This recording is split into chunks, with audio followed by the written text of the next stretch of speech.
Bonjour à tous, soyez les bienvenus à l'église Elim. 大家好，欢迎来到以林的教会。 Nous sommes heureux de vous retrouver en ce dimanche matin afin de célébrer et de louer le nom de l'Éternel. 这个周天，我们非常高兴看见大家。 Nous lui accordons la première place en cette matinée. 他是我们生命的第一位。 Amen. Amen. Oh Seigneur, quelle grâce de te servir, quelle grâce de venir te louer et t'adorer en esprit et en vérité. Nous voulons, Seigneur, vraiment remettre ces temps entre tes mains, Seigneur. Toi seul est digne de recevoir nos louanges et notre adoration ce dimanche, Seigneur. Que ton Saint-Esprit, Seigneur, soit présent sur chaque membre de l'Église en ce matin, Seigneur. Merci, Seigneur, de ce que tu protèges et tu gardes tous ceux qui sont sous la route, Seigneur. Nous voulons vraiment, Seigneur, te remercier pour ton de grâce, ton de bénédiction à notre égard. Dans le nom précieux de ton Fils Jésus, nous prions. Amen. Amen. Nous allons chanter, célébrer le nom de l'Éternel avec notre frère Chanu. Soyez bénis.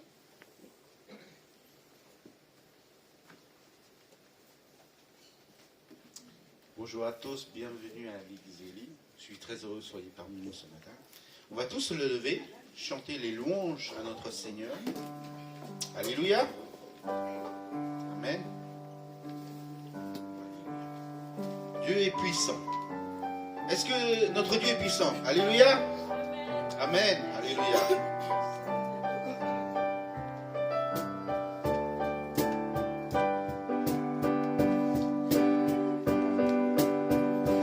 Dieu est puissant, il est juste et grand, il peut tout accomplir, plus grand que nos pensées, plus grand que nos désirs, il a fait de grandes choses, élevées, il a vaincu la mort, oui, oui, mon Dieu est puissant, en son nom, j'ai la victoire, le Seigneur, mon Dieu est puissant.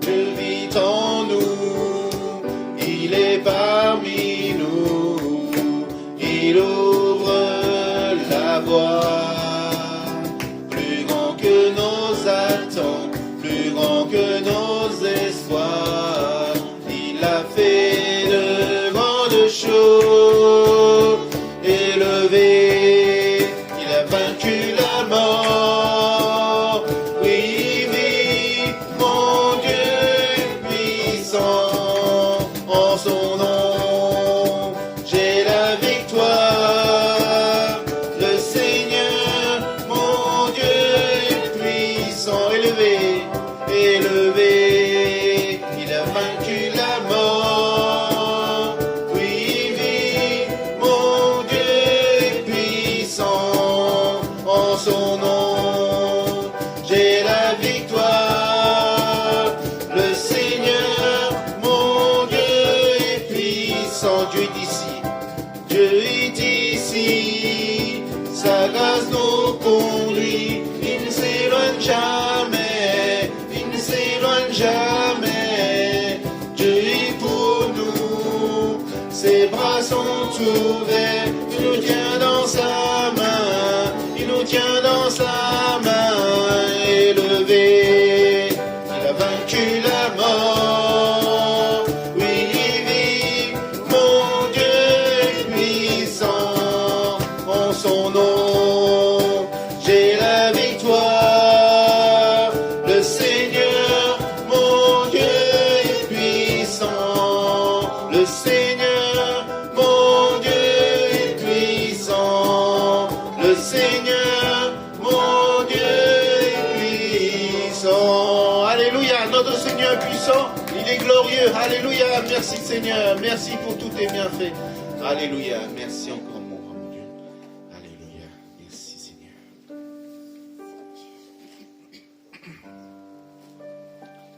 Seigneur, nous voulons encore rester dans ta présence, Seigneur. Sois parmi nous, Seigneur, encore ce matin. Sois dans ta maison, Seigneur.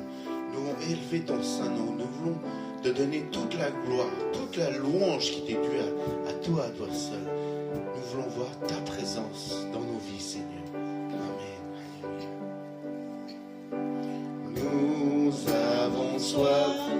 ta présence, ô Saint-Esprit, viens, souffle sur nos vies, embrasse nos cœurs, ô Seigneur, aide-nous à discerner ta volonté.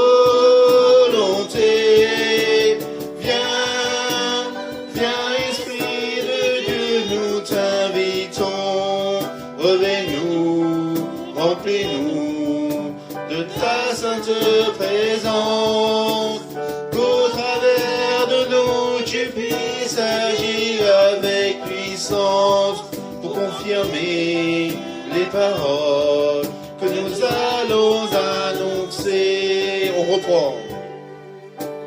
Nous avons soif de ta présence, ô Saint-Esprit, viens, souffle sur nos vies, embrasse nos cœurs, ô Seigneur, aide-nous à discerner ta volonté, viens, l'Esprit de Dieu, nous t'invitons, revêt-nous, remplis-nous de ta sainte présence, qu'au travers de nous tu puisses agir avec puissance pour confirmer les paroles que nous allons annoncer.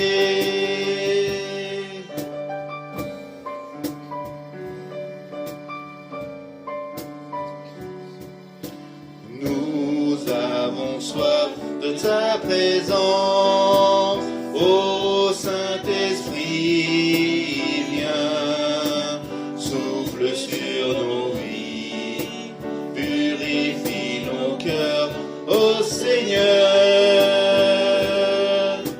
aide-nous à toujours plus te ressembler, viens, Esprit de Dieu, nous t'invitons,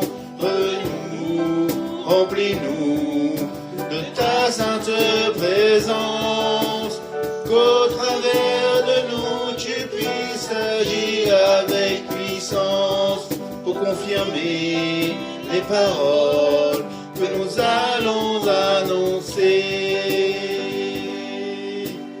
Viens, Esprit de Dieu, nous t'invitons, revêt-nous, remplis-nous de ta sainte présence, qu'au travers de nous tu puisses agir avec puissance pour confirmer les paroles que nous allons annoncer. Viens, Esprit de Dieu, nous t'invitons, revêt-nous, remplis-nous de ta sainte présence, qu'au travers de nous tu puisses agir avec puissance pour confirmer les paroles que nous allons annoncer, pour confirmer les paroles que nous allons annoncer.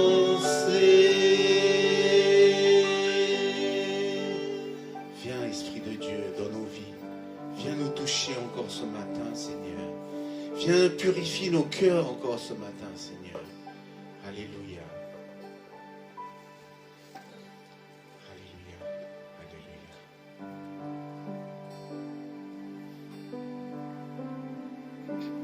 Mon Jésus, mon Sauveur, qui n'est comparable à toi. Chaque jour, je veux louer les merveilleux de ton amour. Mon refuge, mon abri, mon réconfort et ma force. Que tout mon être, que toute ma vie ne cesse de t'adorer. Seigneur, c'est une prière que nous t'adressons ce matin encore. Alléluia. Mon Jésus, mon Sauveur, qui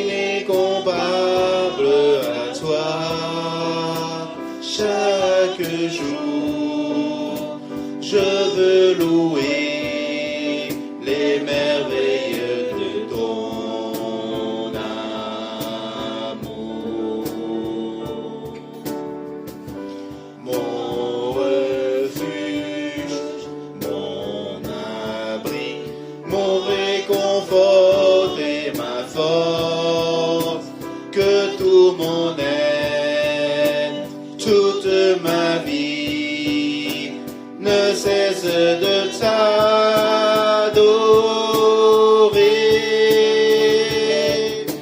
Poussons vers l'éternel cri de joie, puissant majesté, louange au roi. Les montagnes tremblent, les océans rugissent par la puissance de ton nom. Émerveillé par l'œuvre de tes mains, je veux t'aimer, te confier mon destin. Rien n'est plus précieux que tes promesses faites pour moi. On reprend. Mon Jésus, mon Sauveur, qui n'est comparable à toi. Chaque jour, je veux louer les merveilles de ton amour. Mon refuge, mon abri, mon réconfort et ma force, que tout mon être, toute ma vie ne cesse de t'adorer.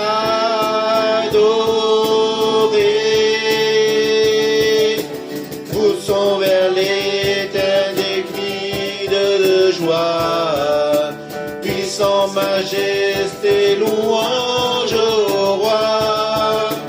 Les montagnes tremblent, les océans rugissent par la puissance de ton nom. Émerveillé par l'œuvre de tes mains, je veux t'aimer, te confier mon destin. Rien n'est plus précieux que tes promesses faites pour moi.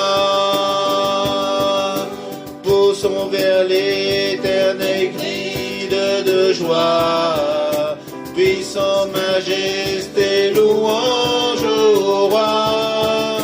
Les montagnes tremblent, les océans rugissent par la puissance de ton nom. Émerveillé par l'œuvre de tes mains, je veux t'aimer, te confier mon destin.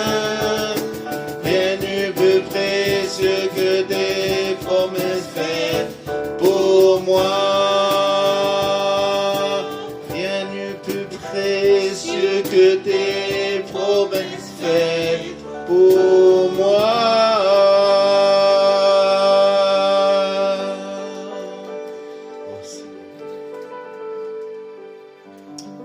Oh Seigneur, tes promesses sont éternelles. Et tes promesses, c'est des promesses d'encouragement, Seigneur. Comme tu as dit, nous aurons une espérance, un avenir en toi, Seigneur. Alléluia. Merci, Seigneur.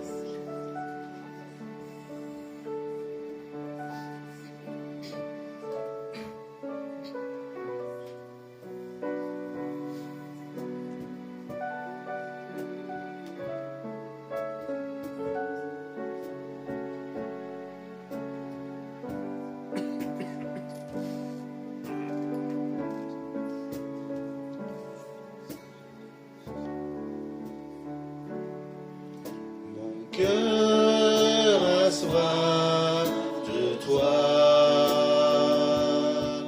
dans cette terre aride, tu es tout pour moi, je te donne tout mon cœur, j'ai hâte d'être auprès de toi, je te cherche mon Seigneur, dans cette terre aride, tu es tout pour moi, je te donne tout mon cœur, je veux te voir face de moi, je veux t'aimer. Je veux t'aimer éternellement. Je veux t'aimer toute ma vie. Tu es tout pour moi. Je te donne tout mon cœur. Je veux te voir face à moi. On reprend. Mon cœur a soif de toi. Dans cette terre aride,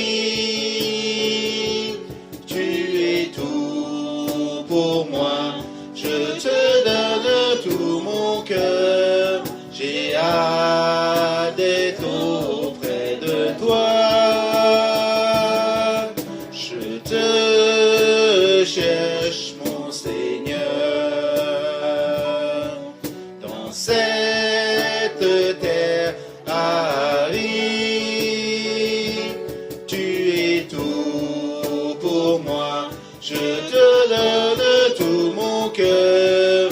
Je veux te voir face à moi. Je veux t'aimer. Je veux t'aimer éternellement. Je veux t'aimer toute ma vie. Tu es tout pour moi. Je te donne tout mon cœur. Je veux te voir face à moi. Tu es merveilleux. Tu es merveilleux. Je te donne tout mon cœur. Je veux te voir face à moi. Merci Seigneur. Merci Jésus. Alléluia. Nous avons loué notre Seigneur par l'adoration, des louanges, des chants. Maintenant, c'est le moment de louer notre Seigneur par l'adoration des offrandes. Parce que c'est important en tant qu'enfant de Dieu, de donner pour le royaume de Dieu, pour que cette bonne nouvelle puisse être partagée à tous. Parce que Dieu ne veut pas qu'on soit les privilégiés. Il veut que tous ses enfants reçoivent cette bonne nouvelle. Alléluia. Merci Seigneur. Nous allons interpréter le deuxième chant. Et je demande à la personne de l'accueil de préparer, de passer dans les rangs si vous avez quelque chose à donner pour le royaume de Dieu. Et Dieu veut qu'on donne avec générosité, sans contrainte. Donner avec joie. Alléluia. Nous avons soif de ta parole, Seigneur. Nous avons soif de ta présence, ô Saint-Esprit, viens, souffle sur nos vies, embrasse nos cœurs, ô Seigneur, aide-nous à discerner ta volonté, viens, Esprit de Dieu, nous t'invitons, revêt-nous, remplis-nous de ta sainte présence, qu'au travers de nous tu puisses agir avec puissance pour confirmer les paroles que nous allons annoncer. Merci Seigneur, je vous prie. Merci Seigneur, nous voulons ta présence encore ce matin parmi nous encore. Merci encore de bénir tous mes frères et sœurs qui ont pu donner, Seigneur. Et aide à ceux qui n'ont pas pu donner, à donner par la suite, Seigneur. Toi tu nous l'as dit dans ta parole, Seigneur. Mettez-moi à l'épreuve si je ne j'ouvre pas les écluses du ciel, Seigneur. Seigneur, nous savons que tes bénédictions sont éternelles, Seigneur. Et que tes promesses ne changent jamais, Seigneur. Nous allons garder cette foi en toi, Seigneur. Merci encore de bénir tous ces offrandes et que cet argent qui va être récolté puisse servir à l'avancement de ton royaume, Seigneur. Merci pour chacun d'entre nous qui sommes ici, Seigneur. Et merci, Seigneur, de bénir chacun. Nous te prions, nous te remercions. Au nom, Seigneur Jésus-Christ. Amen. Asseyez-vous.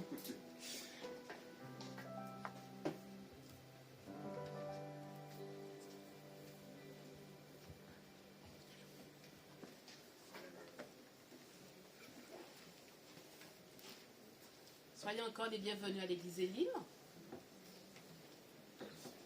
Nous sommes le premier dimanche du mois. Nous allons partager la Sainte Seine ensemble. 我们每个月第一次我们就有圣餐， J'invite le pasteur Benel à venir présider ce moment. 我们邀请我们的牧师林奈尔来主持这个圣餐。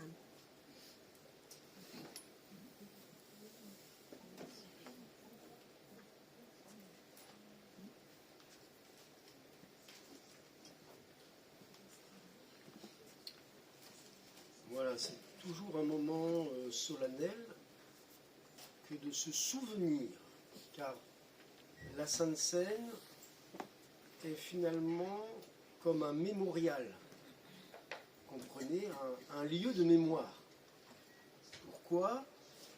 Parce que Jésus nous invite au travers de ce partage à se souvenir.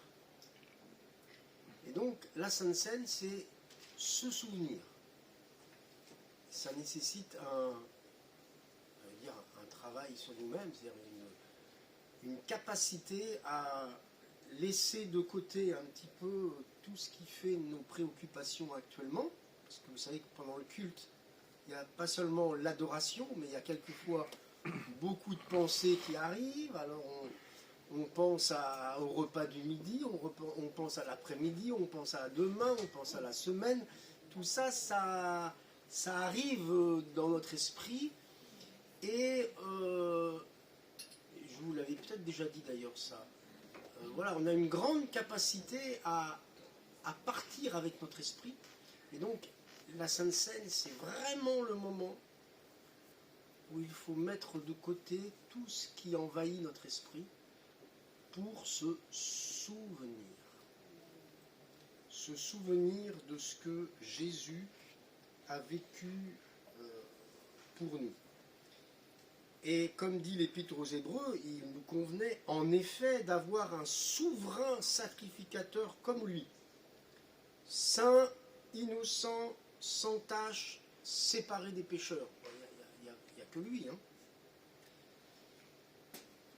Plus élevé que les cieux, qui n'a pas besoin, comme les souverains sacrificateurs, d'offrir chaque jour des sacrifices, d'abord pour ses propres péchés, ensuite pour ceux du peuple, car ceci, il l'a fait une fois pour toutes en s'offrant lui-même.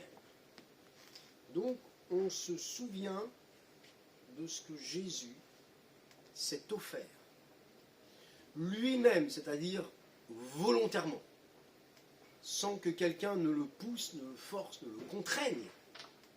Il s'est offert pour nous. Et donc on se souvient de l'essentiel, c'est-à-dire du corps de Jésus, maltraité, brisé pour nos péchés, qui est matérialisé par le pain, et on se souvient de son sang versé, et le sang c'est la vie, hein. Son sang qui a coulé, son sang versé pour le pardon de nos péchés, matérialisé par le vin. Alors voilà, on se souvient de cela. Et finalement, si on était, j'allais dire, un petit peu amnésique, si vous sortez de ce lieu et vous ne vous souvenez pas de tout ce qui a été chanté, et quand bien même vous ne vous souvenez pas de ce que je vais prêcher, mais si vous vous souvenez que Jésus est mort pour vous, c'est déjà le plus important quand même. Amen. Alléluia. Donc, se souvenir. Faites ceci en mémoire de moi. Amen. Alléluia. Alors, je ne sais pas comment vous procédez pour le partage. Alléluia. Alors, je ne sais pas comment vous procédez. Si les gens se lèvent, hein, ceux qui sont baptisés d'eau, Qui souhaitent participer. et qui souhaitent participer, voilà, à ce saint repas, qui ont compris l'œuvre de Jésus pour eux et qui l'acceptent et le reçoivent. Alléluia. Gloire à Jésus. Gloire à Jésus. Merci.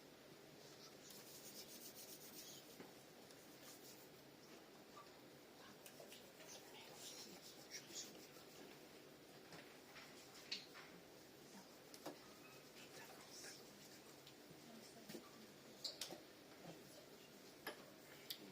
nous allons patienter quelques instants et c'est l'occasion de se souvenir de l'œuvre de Jésus sur cette croix. Il s'est offert lui-même pour nos péchés, afin que nous ayons la vie éternelle, afin que le ciel s'ouvre. Il a été comme séparé de son Père à cause du péché qu'il portait sur la croix. Alléluia. On prend donc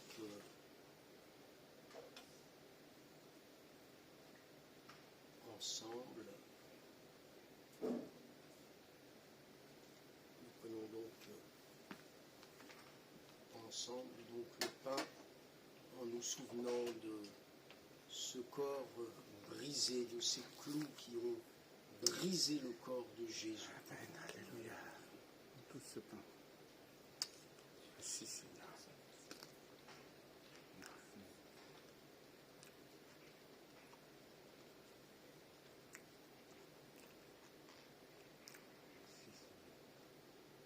La Bible dit que le sang de Jésus nous purifie de tout péché. Amen. Alléluia. Nous prenons ensemble aussi cette coupe, Merci Seigneur. coupe de délivrance et de bénédiction. Alléluia. Alléluia. Merci Merci Seigneur. Seigneur. Merci Jésus. Béni sois-tu, Jésus. Béni soit ton sang. Seigneur. Merci pour tout Béni ce sois Jésus. Amen. C'est ton sang qui purifie. C'est ton sang qui donne la vie. C'est ton sang qui a coulé. Oui, ton sang précieux m'a racheté. Je suis plus blanc que la neige,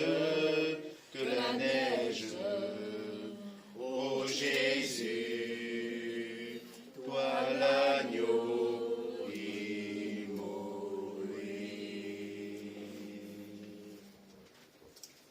Alléluia. Merci, pasteur. Ne venez pas trop loin, bientôt, je vous laisse la parole. Juste le temps pour vous rappeler quelques annonces de l'église. Vous pouvez vous asseoir, merci. Donc, l'église Elim, c'est une église des nations dont la devise est d'aimer Dieu, d'aimer la famille de Dieu et de servir les autres. Par ailleurs, nous avons des rendez-vous en semaine. Donc, c'est le mercredi, 15h30 pour les sinophones et 19h pour les francophones. C'est un temps de prière, d'adoration et de partage avec tous ceux qui sont présents. Autre chose, donc l'église, nous avons un rendez-vous le dimanche 20 novembre. Voilà, dimanche 20 novembre, le pasteur Lanel, qui est le représentant régional de l'UAPM. Donc l'UAPM, on vous rappelle, c'est l'organisme dans lequel nous sommes affiliés. C'est notre confédération. C'est oui, le pasteur régional de la confédération de l'UAPM. Donc il sera présent durant toute la journée du dimanche 20 novembre afin de présenter une conférence sur l'intégrité des temps difficiles. Le thème est l'intégrité dans les temps difficiles. Donc pour cela, l'Église prévoit un déjeuner. Si vous êtes présent ce dimanche 20, vous me dites afin qu'on puisse vous inscrire. Parce qu'il faut commander les repas. D'accord? Voilà. Autre chose, aujourd'hui, premier dimanche du mois, nous allons faire le parcours des disciples. Donc, nous avons 3 rendez-vous exceptionnels au cours de ce mois de novembre. Donc, ce sera les dimanches 6, 13 novembre. Et je crois que c'est le 27 et pas le 20. 6, 13 et 27 novembre. 27. Donc, voilà. Prévoyez ces 3 dimanches pour le parcours des disciples. 27, hein. C'est exceptionnel parce que, oui, c'est ça. Oui, c'est Voilà, 27, parce ok. que le 20, on aura une grande journée. D'accord? Autre chose, soyez les bienvenus dans tous ces temps de rendez-vous. Merci à la sœur Adèle qui dispose aussi du temps de ce dimanche pour les enfants, pour Hélène Kids. Donc soyez bénis. Pasteur Lénel, je vous laisse la place. Soyez aussi bénis. Merci. On applaudit Gladys. Hein. Ah, voilà. Voilà, très heureux d'être avec vous. Il n'y a pas de traduction aujourd'hui. Voilà. Alors, vous savez que dans la Bible, nous sommes appelés le troupeau de Dieu. Et donc, comparé à un troupeau. Alors, ça peut, pour certains, paraître peut-être un petit peu péjoratif, mais c'est pour nous éclairer sur ce que nous sommes et comment Dieu agit avec nous. Le livre des Proverbes au chapitre 27 et au verset 23 nous dit ceci et interpelle les bergers: connais bien chacune de tes brebis, donne tes soins à tes troupeaux. Et ce matin, j'aimerais vous parler des besoins du troupeau de Dieu, les besoins de l'Église. Car en effet, la Bible dit clairement dans le psaume 100, nous sommes le troupeau de son pâturage. Et il y a un psaume qui exprime précisément cela, notamment les besoins du troupeau, c'est le psaume 23. On va reprendre ensemble, alors je sais que vous le connaissez, mais on va l'aborder sous cet angle particulier des besoins du troupeau de Dieu. Alors quelqu'un veut-il lire le psaume 23 ou plusieurs? Oui, on a demandé Aux jeunes. aux jeunes, voilà, Nicolas, Très bien. après c'est Philippe. L'Éternel est mon berger, je ne manquerai de rien. Il me fait prendre du repos dans des verts pâturages bien verts. Il me dirige près d'une eau paisible. Il me redonne des forces et me conduit dans les sentiers de la justice à cause de son nom. Même quand je marche dans la sombre vallée de la mort, je ne redoute aucun mal car tu es avec moi. Ta conduite est ton appui. Voilà ce qui me réconforte. Tu dresses une table devant moi en face de mes adversaires. Tu verses de l'huile sur ma tête et tu fais déborder ma coupe. Lui, le bonheur et la grâce m'accompagneront tous les jours de ma vie et je reviendrai dans la maison de l'Éternel jusqu'à la fin de mes jours. Amen. Amen. Voilà pour le psaume 23.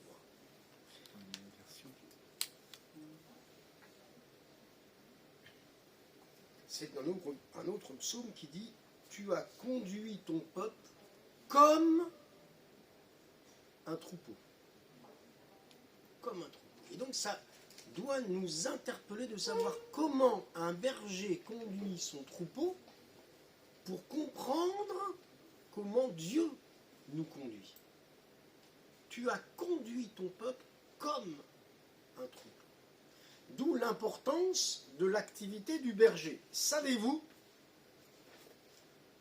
que le métier de berger est le premier mentionné dans la Bible? Abel était berger. Il coiffe sur le fil, j'allais dire, le deuxième métier, qui est celui de laboureur ou agriculteur, oui, selon les traductions. Laboureur, agriculteur, gain. Mais il y a un métier, j'allais dire, hors catégorie. Il y a un métier qui est bien avant celui de berger, mais qui n'est pas écrit explicitement, c'est celui de jardinier. Parce que la Bible dit que Dieu planta un jardin en Éden. La première activité, non pas humaine, mais divine, si je puis dire, Jardinier. c'est que Dieu va planter un jardin. Et puis après, il y a celui qui est lié à la vie, le berger, qui est comme supérieur au laboureur, parce que Dieu a posé un regard favorable sur Abel, qui était en relation avec la vie. Et puis vous avez Caïn qui était laboureur en relation avec la terre. Alors c'est pas méprisable du tout, hein, parce que si on mange, c'est aussi parce qu'il y en a qui sèment et qui arrosent et qui cultivent. Hein. Mais bon, ce qui nous intéresse aujourd'hui, c'est le métier de berger, puisque les patriarches étaient des bergers, comme si c'était la meilleure école avant de conduire son peuple. Comme si les futurs pasteurs aujourd'hui, plutôt que d'être en école biblique, on les mettait dans les pâturages avec des brebis et des chèvres. Pour qu'ils se préparent et en s'occupant des troupeaux, peut-être qu'après, il y a une plus grande maîtrise du troupeau de Dieu. Vous savez, David, Dieu a été le chercher derrière les brebis qui allaitaient. Hein. Amos, le prophète, était berger. Alors ce psaume évoque les besoins des brebis. Juste en préambule, avant de commencer sur les besoins, le psaume 23 commence par « L'Éternel est mon berger ». Ça commence par ça. Et c'est la question qui nous est posée aussi avant de comprendre les réalités spirituelles de ce psaume, c'est « L'Éternel est-il mon berger » Est-il celui à qui j'ai donné les rênes de ma vie? Le premier besoin du troupeau de Dieu, c'est la paix. Il me fait reposer dans de verts pâturages. Alors je vous lis ma traduction, mais vous avez l'autre sous les yeux. Il me dirige vers des eaux paisibles. Le berger conduit ses brebis vers des eaux paisibles. La paix. Et on a d'ailleurs la confirmation, si on veut l'appliquer à l'Église, puisque c'est quand même le but, l'application à l'Église, c'est ce verset, l'Église était en paix dans toute la Judée, la Galilée, la Samarie, s'édifiant, marchant dans la crainte du Seigneur, et elle s'accroissait par l'assistance du Saint-Esprit. On veut une Église qui s'accroisse. On veut une Église qui soit visitée par le Saint-Esprit. Eh bien, il faut que l'Église soit en paix. J'en ai vu bien des églises où la paix ne régnait pas vraiment dans le troupeau. Pas de croissance, pas d'assistance du Saint-Esprit. Parce que la paix, c'est non seulement un besoin pour notre cœur, mais c'est une condition indispensable à l'édification, à la marche avec le Seigneur et à sa croissance. Le Saint-Esprit ne peut pas travailler dans une église qui n'est pas en paix. Qui pourrait croire que les conflits, les querelles vont favoriser une croissance? Parce que vous le savez, dans votre cœur, vous le savez que vous n'êtes pas bien dans votre peau, comme on dit. Vous n'êtes pas bien, nous ne sommes pas bien si nous sommes en conflit ou en querelle avec quelqu'un. Ça va nous ronger. Ça va nous faire du mal. Et on n'est pas fait pour ça. Notre cœur n'a pas été créé pour être en bagarre avec tout le monde. On est fait pour la paix. Pour être en paix, autant que cela dépende de vous, dira Paul, soyez en paix les uns avec les autres. La paix. Et Dieu conduit son troupeau près des eaux paisibles, pas tumultueuses, mais paisibles. Les brebis ont besoin d'évoluer en paix, dans un terrain en paix. Et c'est le cas de l'Église. Une Église en paix. Le psalmiste dira « J'écouterai Dieu car il parle de paix à ses fidèles. » Alléluia. Dieu nous parle de paix. Il ne nous parle pas de guerre. Il nous parle de paix. Donc le psaume commence par ça, par un verset qui évoque vraiment la paix et qui est déjà la source des bénédictions à suivre.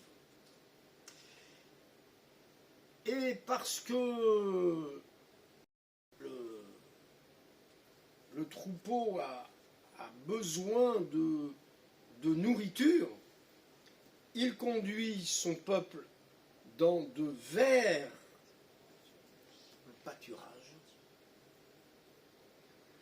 et il veut restaurer, pas seulement nos corps, parce que nous quand on pense restauration, on pense restaurant, mais je crois que l'Église c'est le meilleur lieu de restauration parce que c'est notre âme aussi qui a besoin de restauration. Les verts pâturages. Je pense à une fin qui est celle de la parole de Dieu. Le prophète Amos, qui est justement un berger, dira « Voici les jours viennent, dit le Seigneur l'Éternel, où j'enverrai la famine dans le pays. Non pas la disette du pain, la soif de l'eau, mais la faim et la soif d'entendre les paroles de l'Éternel. » Voilà pourquoi il peut restaurer notre âme. Il va nous restaurer si notre âme, elle a soif. Elle a faim et soif d'entendre les paroles de Dieu. C'est difficile à admettre, mais quelquefois, il y a des gens qui ont faim et soif, qui vont dans des églises, des rassemblements, et puis on entend des tas de choses, et les gens ne sont pas rassasiés. Le signe que vous avez reçu de Dieu, c'est quand vous sortez vraiment rassasié, restauré. Et ce que Dieu veut de nous, c'est quand on vient à l'église, c'est que nous ayons faim et soif d'entendre les paroles de Dieu. Et je dis souvent, quand bien même vous recevez une parole de Dieu, même un mot, mais si un mot vient de Dieu, vous savez, avec un mot, notre vie peut être bénie. Un mot, et mon serviteur sera guéri. Un mot, Seigneur. Dis simplement un mot, une parole. Et nous, on a soif d'entendre un mot de Dieu pour notre vie. Mais vous vous rendez compte, un mot, quand il vient de Dieu pour nous, c'est énorme. On peut idéaliser en disant de la première seconde de la prédication à la fin, Dieu me parle, Dieu parle à tout le monde. Mais pour moi, il peut y avoir un mot, une révélation, quelque chose, mais qui va nourrir mon âme, me restaurer pendant des jours, des semaines peut-être. L'important, c'est que nous recevions à titre personnel le mot de Dieu qui nous concerne nous. Et pour ça, il faut venir avec la faim et la soif. Le psalmiste dira, « Il se rassasie de l'abondance de ta maison. » Alléluia. « Il dresse une table en face de mes adversaires. » Alors, souvent, en bon français, quand on parle de table, on pense à manger. Ça, c'est une déviation terrible. La table, en France, c'est pour manger. Mais il y a des moments dans la vie où ce n'est pas le moment de manger. Et dans la Bible, quand on parle de table, et vous le remarquez notamment dans l'Ancien Testament, il y avait ces tables de pierre, ces tablettes de pierre, où la loi de Dieu était écrite, était inscrite sur des tables de pierre. Et souvenez-vous que dans le désert, Jésus, rempli du Saint-Esprit, passe un temps de jeûne, et en face de Satan, qu'est-ce qu'il dit? Il est écrit. Il se sert des tables, il se sert de la loi, il se sert de la parole de Dieu en face de l'adversaire. Et quand il est écrit, tu dresses devant moi une table en face de mes adversaires, en face des adversaires, ça leur fait rien si on mange. Hein. Qu'est-ce que ça leur fait si on mange? Mais la table de la parole de Dieu terrasse nos adversaires. C'est la parole qui terrasse, c'est les tables de la loi qui terrassent l'autre. C'est la parole de Dieu qui terrasse. C'est pas parce qu'on va se mettre à manger que nos adversaires vont avoir peur. Donc tu dresses une table.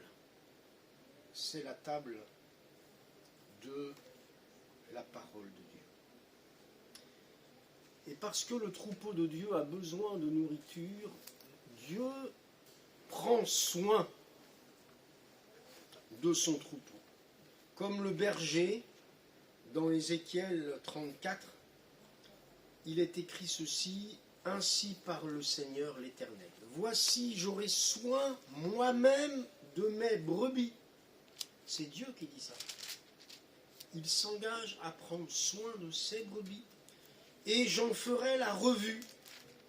Comme un pasteur inspecte son troupeau quand il est au milieu de ses brebis éparses, ainsi je ferai la revue de mes brebis. Je les recueillerai de tous les lieux où elles ont été dispersées au jour des nuages et de l'obscurité, etc. Il y a la suite, et Dieu qui dit: c'est moi qui ferai paître mes brebis, c'est moi qui les ferai reposer. On parlait tout à l'heure de la paix et du repos.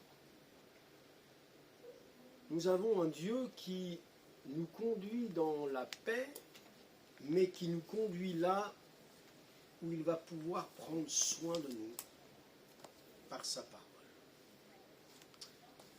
Besoin aussi de direction. Le troupeau de Dieu a besoin d'être dirigé. D'ailleurs, on le voit, hein, il me dirige près des eaux paisibles. Il me conduit dans les sentiers de la justice. Le psalmiste dira: tu as conduit ton peuple comme un troupeau. C'est Dieu qui dira à Moïse: conduis le peuple où je t'ai dit.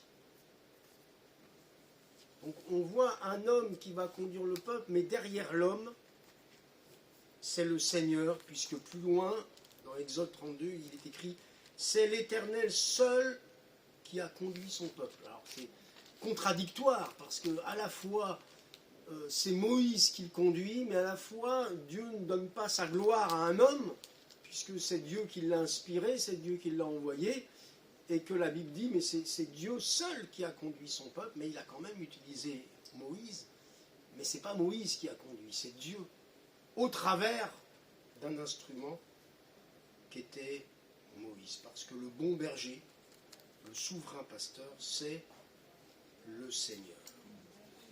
Alors il veut conduire son peuple, et la Bible dit que Dieu veut conduire à la gloire beaucoup de fils. C'est là où Dieu conduit son troupeau, conduit son peuple. Il nous conduit vers la gloire éternelle. Et aujourd'hui, nous sommes dans des chemins escarpés, nous sommes dans des chemins difficiles. Chacun vit des moments compliqués ici-bas. Mais le but, c'est de mener à la gloire beaucoup de fils. Alors c'est vrai que le troupeau peut être conduit dans des chemins quelquefois escarpés, épaule contre épaule. Il peut y avoir des bêlements de brebis de temps en temps, mais ça prouve qu'il y a la vie. Ça prouve qu'il y a la vie. on peut être en paix et quelquefois être d'une opinion différente. Ça peut arriver, il n'est pas question que tout le monde pense exactement la même chose dans tous les domaines. Donc il y a des bêlements de brebis, quelquefois, on se marche un peu sur les pieds, parce qu'il y a la vie. Mais l'important, c'est de préserver la paix. On accepte que l'autre est différent. Il n'a pas la même histoire. Il n'a peut-être pas même la même culture. On peut envisager les choses différemment. Voilà, il y a des bêlements de brebis. Mais l'important, c'est que l'Église soit en paix. Alléluia.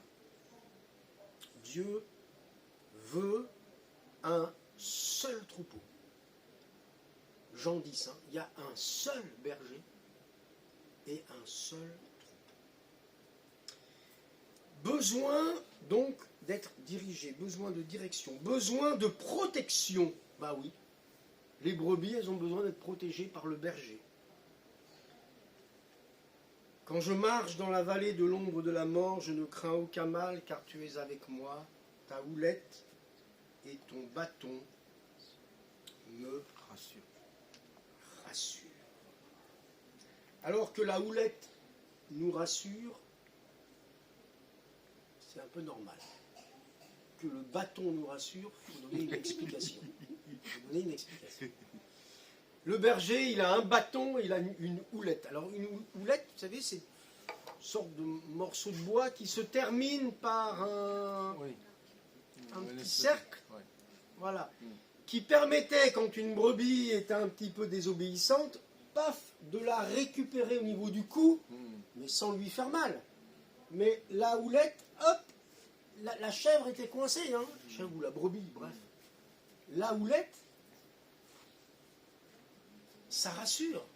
Parce qu'au moins, la petite brebis, elle faisait un peu ce qu'elle voulait, mais disait, si je m'éloigne un peu, hop, le berger va me récupérer, il n'y a pas de souci.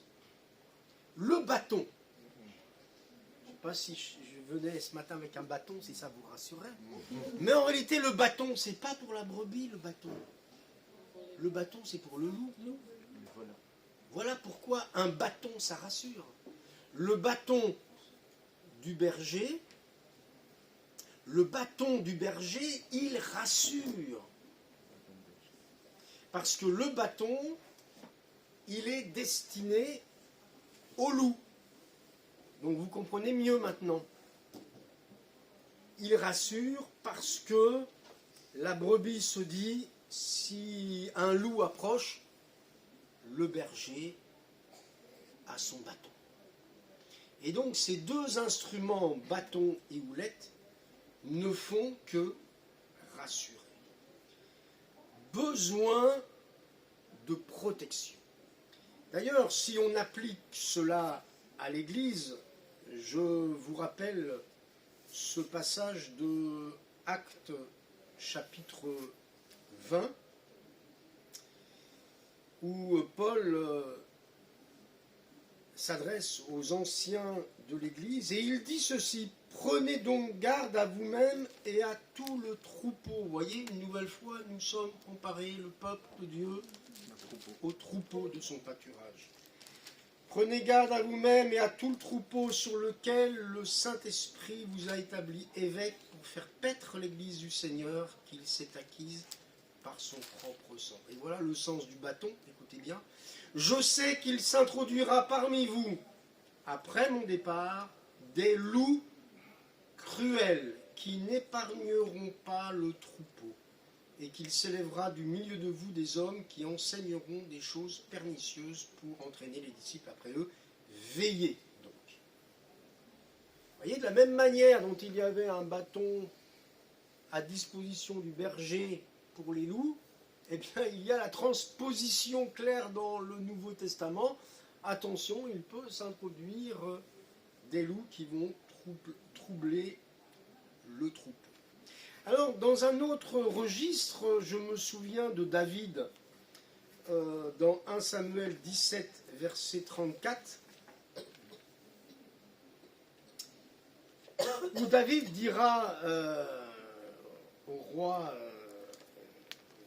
Saül qui l'interrogeait, il dira ceci: ton serviteur faisait paître les brebis de son père, et quand un lion ou un ours venait en enlever une du troupeau, je courais après lui, je le frappais, j'arrachais la brebis de sa gueule.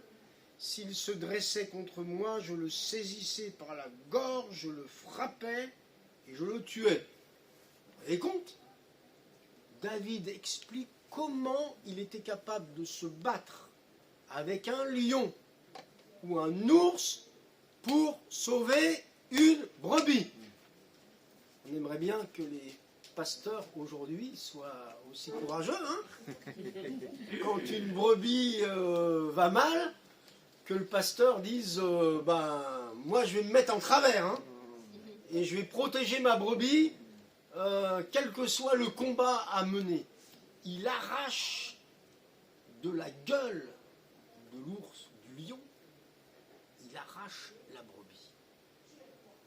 On est compte cette passion pour les âmes au point de ne pas laisser une brebis se perdre, mais tout faire pour la sauver. Et en faisant ça, on ne prend pas les mêmes risques que David a pris, parce qu'on est compte, un lion. On s'imagine ce que c'est qu'un lion ou un ours. C'est incroyable. Mais c'est l'image qu'on doit garder du bon berger, déjà de Jésus. Hein. Il est allé jusqu'au bout, lui. Il a donné sa vie, nous dit la Bible, pour ses brebis. Alors oui, celui qui cherche à nuire au troupeau de Dieu, il trouvera le berger en travers de son chemin. Donc besoin d'être protégé, besoin de protection. Et on ne touche pas, vous savez, on ne touche pas aux brebis du Seigneur, on ne nuit pas aux brebis du Seigneur, parce que Jésus prendra la défense de la brebis et on va se trouver avec Jésus sur notre chemin. Hein. On ne va pas prendre ce risque de se mettre le Seigneur à dos. Besoin de protection. La brebis qui est en danger dans le troupeau, c'est celle qui va s'éloigner du troupeau. Parce que finalement, le loup, il ne va pas s'attaquer au troupeau, il va rôder et il va attendre. Parce qu'il sait que s'il vient dans le troupeau, le berger est là. Donc la proie facile, c'est la brebis un petit peu revêche, rebelle, celle qui ne veut pas se soumettre et puis qui veut en faire qu'à sa tête. Et puis qui dit, moi, le berger raconte ce qu'il veut, moi, je vais me promener. Et c'est là où elle est en danger. Parce que c'est ce qu'attend celui qui rôde. Hein. Le diable rôde comme un loup ou un lion. Alors besoin de paix, besoin de nourriture, besoin de direction, besoin de protection. Et enfin, je termine, le troupeau de Dieu a besoin d'onction. Tu oins d'huile ma tête et ma coupe déborde. Évidemment, ça évoque le Saint-Esprit, mais j'ai été éclairé sur cette expression, tu oins d'huile ma tête et ma coupe déborde, quand un jour j'ai fait un camp de jeunesse, il y a des années de cela, dans Lyon, et c'était à la fin du mois d'août, et je me trouve près d'un champ de tournesol. Et vous savez que les tournesols, c'est magnifique à un certain moment donné, parce que il y a cette tête jaune, tournesol qui se tient très droit, c'est magnifique. Sauf que là, à ce moment-là, figurez-vous que les tournesols étaient tous comme ça.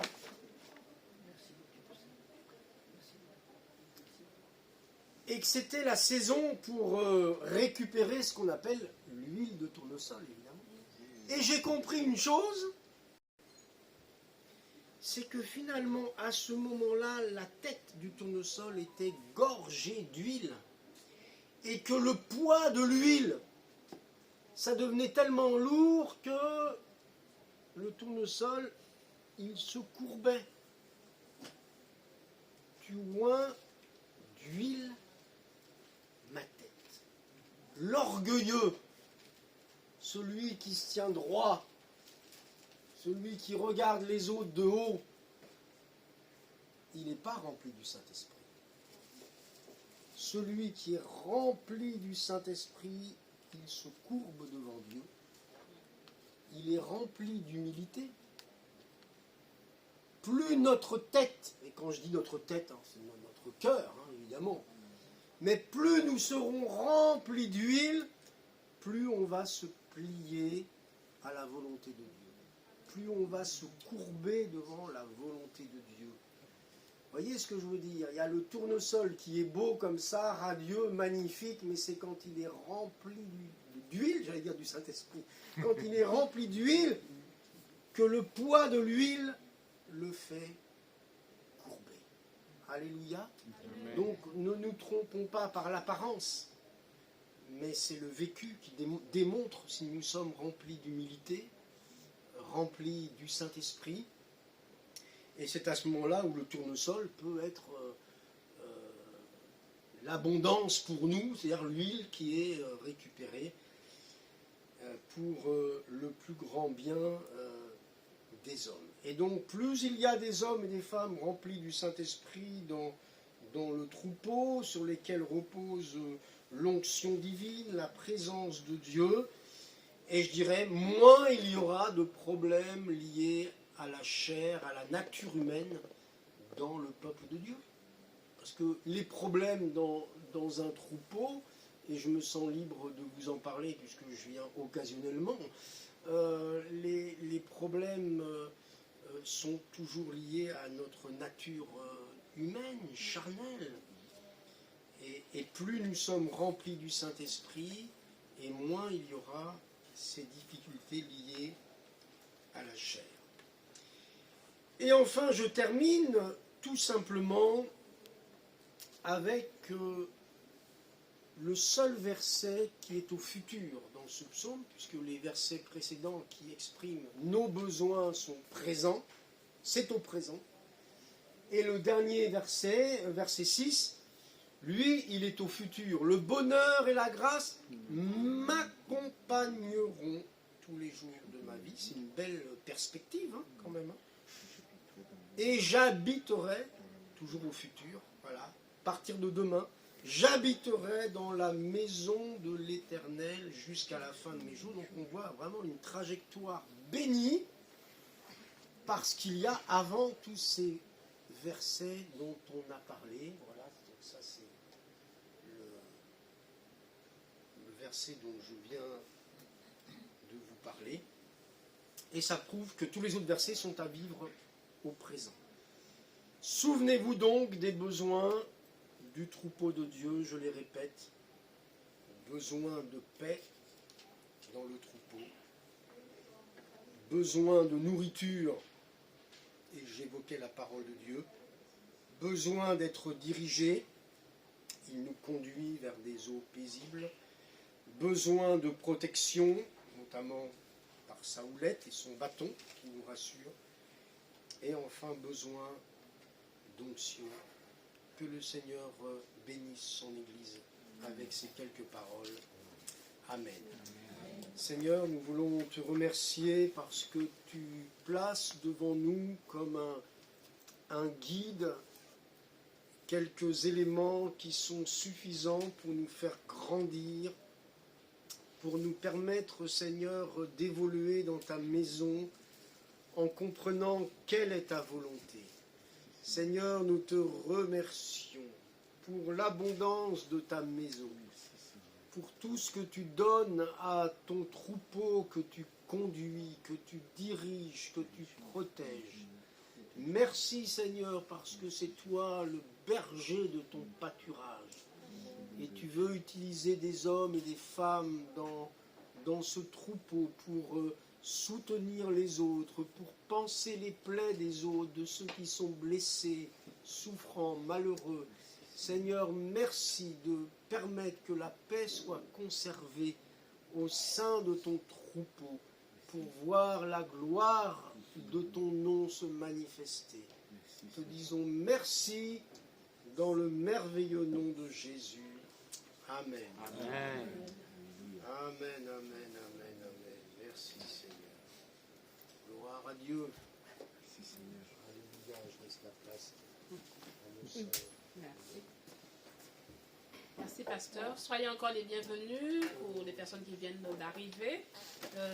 Nous allons terminer le culte et enchaîner avec le cours des disciples à midi. Donc, merci de votre attention et à dimanche prochain. Au revoir. Au revoir.